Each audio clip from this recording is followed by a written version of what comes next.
cups Cool Whip topping, 1 cup heavy whipping cream, 1.5 cups evaporated milk, 1 3/4 cups condensed milk, crushed pistachios, 1 teaspoon saffron and 2 tablespoons hot milk, and crushed almonds.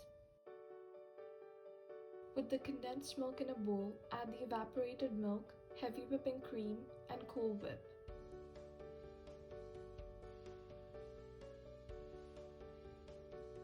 Combine all the ingredients together and beat until smooth in texture.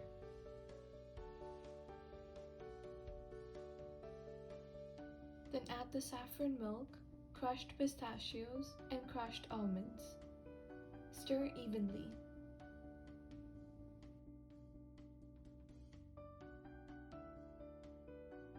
It is optional, but you can also add 1 teaspoon cardamom powder to the kulfi batter.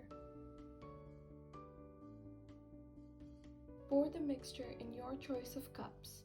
I used popsicle holders to set my kulfi.